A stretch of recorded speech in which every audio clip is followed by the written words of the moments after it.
नमस्कार दोस्तों, मैं अंशुमन शर्मा एक बार फिर स्वागत करता हूं आपका रॉयल इंस्टीट्यूट के डिजिटल प्लेटफॉर्म में। बेटा, आप सब जानते हैं कि पीएटी 2024 का रिजल्ट आ गया और जिस चीज़ का आपको इंतजार था, काउंसलिंग की प्रक्रिया जो है वो 12 सितंबर यानी कि आज से शुरू होने वाली है। आपको ध्यान देना है कि इस काउंसलिंग की प्रक्रिया में आप लोगों को भाग लेना है। उसमें कौन-कौन सी सावधानी रखना है इसके बारे में मैं इस वीडियो में आपको बताने जा रहा हूँ।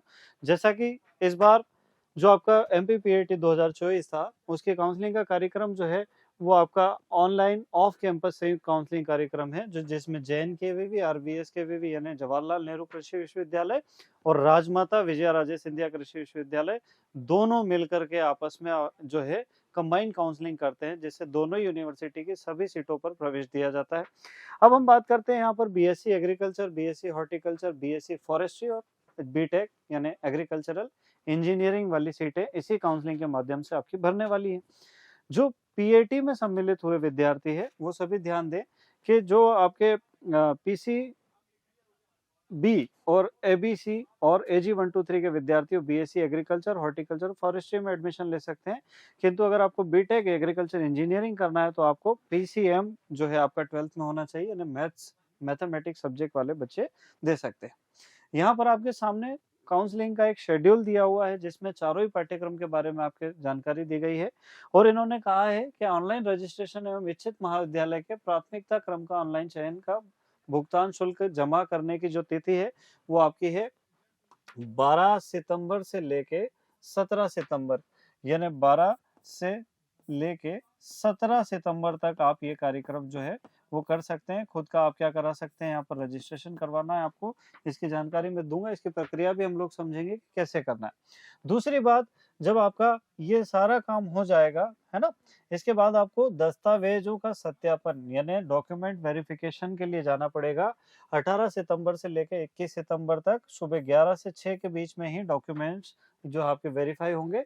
इसमें भी अगर कोई सरकारी छुट्टी आ रही है तो आपके डॉक्यूमेंट्स वेरीफाई नहीं हो पाएंगे। तो प्लीज कृपा करके आप समय पर पहुंचे, जल्दी से जल्दी डॉक्यूमेंट वेरिफिकेशन करवा लें। तीसरा काम आपका रहेगा आवंटन पत्रों की ऑनलाइन उपलब्धता। तो आपको पता चल जाएगा कि आपके कौन से ऑनलाइन जो है काउंसलिंग के माध्यम से आपको कौन सा कॉलेज मिला है। ये आपको पता चलेगा 12 सितंबर से लेके 29 सितंबर तक, है ना। चौथा नंबर आता है काउंसलिंग शुल्क, आंशिक शुल्क का भुगतान करना। ये आपको करना है 25 सितंबर से 29 सितंबर। ये जो दोनों कार्यक्रम है आपके, ये रात 12 बजे तक आपके जो है वो कंप्लीट हो जाएंगे। फिर आता है आवंटित महाविद्यालयों में शेष शुल्क के साथ उपस्थिति। तो 30 सितंबर से 1 अक्टूबर के बीच, है ना, आपको पहुंचना है सुबह 11 से 6 के बीच में। इसमें भी अवकाश दिवस आपको छोड़ना पड़ेंगे। तो ये आपके काउंसलिंग का पूरा शेड्यूल है। अब आपको काउंसलिंग करना कैसे है ये मैं आपको बता देता हूँ। सबसे पहले हम लोग देखेंगे बेटा कि आपको जाना है एक वेबसाइट पे, और उस वेबसाइट का नाम मैं आपको बता देता हूँ।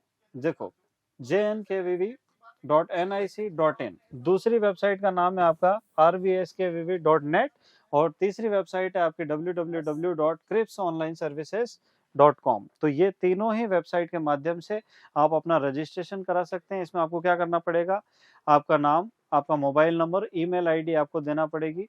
साथ ही साथ आपकी एक आईडी बन जाएगी, जिसमें आप फिर आपका जो roll number, date of birth डाल के है लॉगिन कर सकते हैं।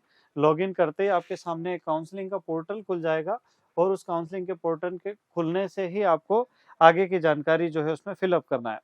जैसे ही आप सारी जानकारी फिलअप कर देते हैं, आपको उसके बाद जब दस्तावेजों के सत्यापन की जो तिथि है उसमें आपको ग्वालियर, इंदौर, सीहोर, खंडवा, जबलपुर, रीवा, टीकमगढ़, गंज बासौदा, वारासिवनी, पवारखेड़ा, है ना, और कृषि विज्ञान केंद्र पन्ना, साथ ही साथ उद्यानिकी महाविद्यालय मंदसौर और कृषि अभियांत्रिकी महाविद्यालय जबलपुर, इनमें से किसी भी स्थान पे जाके अपने डॉक्यूमेंट्स का वेरिफिकेशन करवाना है। ये सारे ही आपके एग्रीकल्चर कॉलेजेस हैं। साथ ही साथ जहाँ पे एग्रीकल्चर कॉलेज की घोषणा हो चुकी है और कॉलेज की बिल्डिंग नहीं बनी है, वहाँ पर आप कृषि विज्ञान केंद्र पन्ना में जैसे अपन जा सकते हैं और अपना डॉक्यूमेंट वेरिफिकेशन करवा सकते हैं।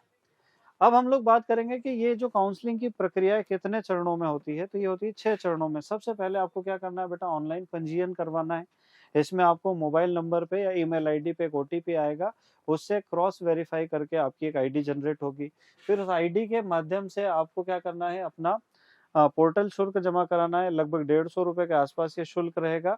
उसके बाद आपको अपने रोल नंबर और डेट ऑफ बर्थ डालना है, जिससे आपका जो पीएटी का रिजल्ट है उसके माध्यम से आपको काउंसलिंग की प्रक्रिया में चॉइस फिलिंग करना है। चॉइस फिलिंग में आप लोग ध्यान रखें कि कौन से कॉलेज को आपको पहले डालना है, कौन से कॉलेज को बाद में डालना है। तो इसी वीडियो के अंत में मैं आपको चॉइस फिलिंग की प्रेफरेंस भी बता दूंगा, जिससे आपको काउंसलिंग करवाने में बहुत सुविधा रहने वाली है। अब बात आती है यहाँ पर चॉइस फिलिंग के बाद आपको एक पेमेंट करना है, जिसकी रिसिप्ट आपको हमेशा के लिए संभाल के रखना है, क्योंकि आगे ये रिसिप्ट बहुत काम में आने वाली है। सेकंड, आपको क्या करना है कि जैसे ही आपकी काउंसलिंग की प्रक्रिया हो जाती है, डॉक्यूमेंट वेरिफिकेशन का समय शुरू हो जाएगा। तो जो भी कॉलेजेस के नाम मैंने आपको बताया, वहां पे जाके आपको पूरे के पूरे सभी डॉक्यूमेंट्स का वेरिफिकेशन करवाना है। जैसे ही डॉक्यूमेंट वेरिफिकेशन की डेट खत्म होगी, आपको ऑनलाइन अलॉटमेंट दिख जाएगा। हो सकता है इसका मैसेज नहीं आया, इसलिए बार बार आपको, है ना, पोर्टल पे जाके चेक करना है कि आपको कौन सा कॉलेज मिला है। अब आपको जैसे ही कॉलेज मिलता है, आपको 5000 रुपए का एक पेमेंट करना पड़ेगा, और वो पेमेंट की रिसिप्ट लेके आपको कॉलेज में उस जो दिन है आपका 29 सितंबर, 30 सितंबर से 1 अक्टूबर तक आपको वहां पर उपस्थित होना पड़ेगा। आपको ध्यान में रखना है कि जब भी आप डॉक्यूमेंट वेरिफिकेशन करवाने जाए, तो आपके पास विभिन्न प्रकार के दस्तावेज होना चाहिए। एक तो आपको ध्यान रखना है कि आपके पास कम से कम 10 कलर फोटो और कलर के साथ ही ब्लैक एंड व्हाइट फोटो हो। हमेशा ध्यान रखना, फोटो का बैकग्राउंड आपका व्हाइट होना चाहिए और फोटो में दोनों कान दिखाई देना चाहिए। चश्मा आपको नहीं लगाना। ये सारे नियम कहीं भी नहीं लिखे रहते हैं, पर हो सकता है कॉलेज में जाने के बाद आपको पता चले कि ऐसा कुछ था, इसलिए मैं आपको अभी बता रहा हूँ। ठीक है। फोटो के ऊपर कई बार जो है डेट भी लिखते हैं, तो डेट ऑफ बर्थ नहीं लिखना है, फोटो खिंचवाने की तारीख लिखना है ना। तो आधे डेट वाले और आधे बिना डेट वाले आप फोटो खिंचवा सकते हैं। साथ ही साथ आपको कलर फोटोग्राफ भी लेके जाना है। नेक्स्ट अपन बात करते हैं कि कौन कौन से आपको दस्तावेज ले जाने हैं, कौन कौन से आपको, है ना, डॉक्यूमेंट्स वेरिफिकेशन के लिए ले जाना। सबसे पहला डॉक्यूमेंट जो है आपका, वो है पीएटी की अंक सूची। ये आपको ले जाना अनिवार्य है। दूसरा डॉक्यूमेंट है आपकी 10th की मार्कशीट, और तीसरा डॉक्यूमेंट है आपकी 12th की मार्कशीट।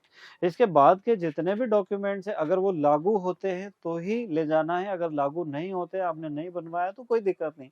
जैसे जाति का प्रमाण पत्र, जनरल कैटेगरी ओपन यूआर वालों के लिए नहीं आवश्यक है ना। दूसरा, आय का प्रमाण पत्र, जो लोग क्रीमी लेयर में आते हैं, जिन लोगों को आय का लाभ नहीं लेना है, उनके आय का प्रमाण पत्र आवश्यक नहीं है। जिनके लागू होता है उनको अवश्य ले जाना है। मूल निवासी का प्रमाण पत्र आपको ले जाना है ना, अगर लागू होता हो तो। और मुझे ऐसा लगता है एमपीपीएटी में मूल निवासी का प्रमाण पत्र लागू होता ही है। कार्यरत कृषक प्रमाण पत्र, अगर आपके पापा किसान हैं, आपने वहां पर फॉर्म भरते टाइम अगर कृषक वर्ग लिखा है, आपकी रैंक लिखी है कृषक वर्ग में, तो फिर आपको ये प्रमाण पत्र ले जाना है कार्यरत कृषक का, है ना।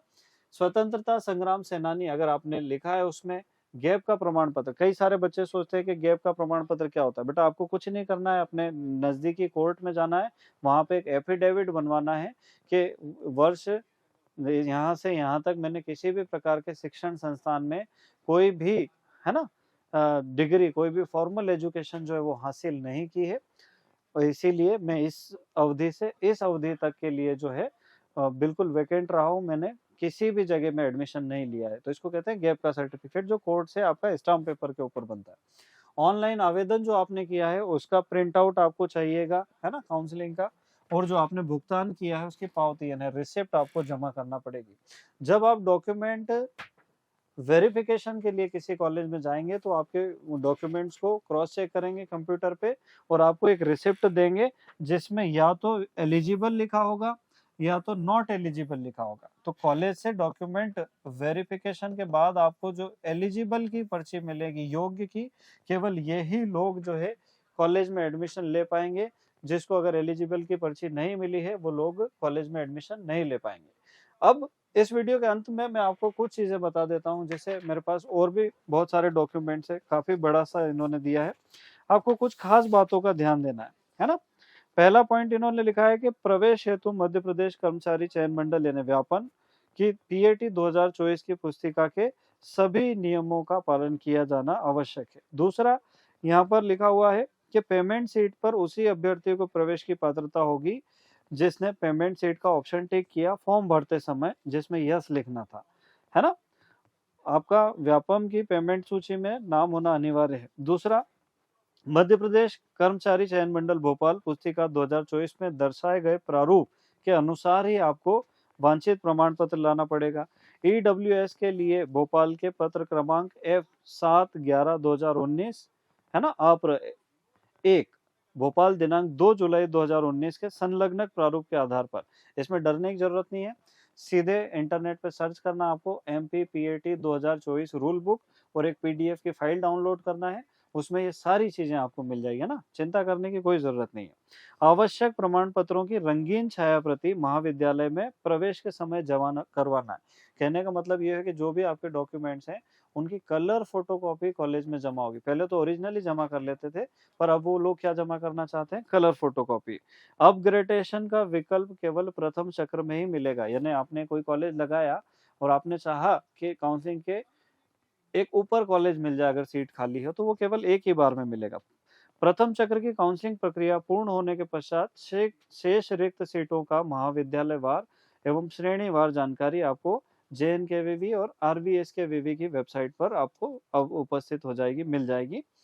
एवं रिक्त सीटों का आवंटन द्वितीय चक्र में जिन विद्यार्थियों के दस्तावेजों का सत्यापन पूर्व में हो चुका है उन्हीं को मेरिट के आधार पर दिया जाएगा। कहने का मतलब अगर कोई सीट खाली रह गई है, किसी ने काउंसलिंग करा दी पर एडमिशन नहीं लिया है, तो उसके लिए आपकी सेकंड काउंसलिंग होगी और सेम प्रोसेस उसमें फॉलो किया जाएगा।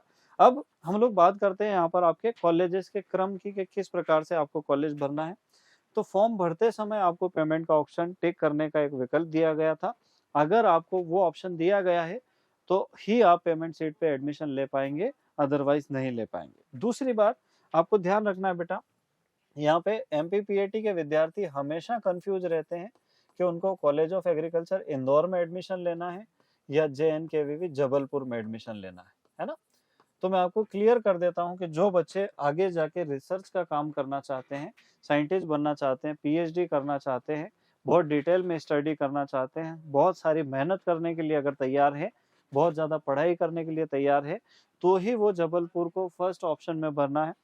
इंदौर आप जानते हैं कि मेट्रो सिटी है, दिन ब दिन वहाँ पे नए नए कोचिंग इंस्टीट्यूट खुल रहे हैं, विभिन्न प्रकार की प्रतियोगी परीक्षाओं की तैयारी हो रही है। साथ ही साथ ऐसा माना जाता है कि इंदौर एग्रीकल्चर कॉलेज में जो प्रोफेसर है, स्टाफ है, वो छात्रों को बहुत ज़्यादा अननेसेसरी रूप से परेशान नहीं करता। मैं ऐसा बिल्कुल नहीं कहना चाहता हूँ कि कोई कॉलेज करता है, पर फिर भी इंदौर एग्रीकल्चर कॉलेज में आप अदर कॉम्पिटिटिव एग्जाम की प्रिपरेशन कर पाएंगे। तो जहां तक मेरा मानना है, आपको फर्स्ट चॉइस में डालना है college of agriculture Indore, second choice में आपको डालना है जबलपुर।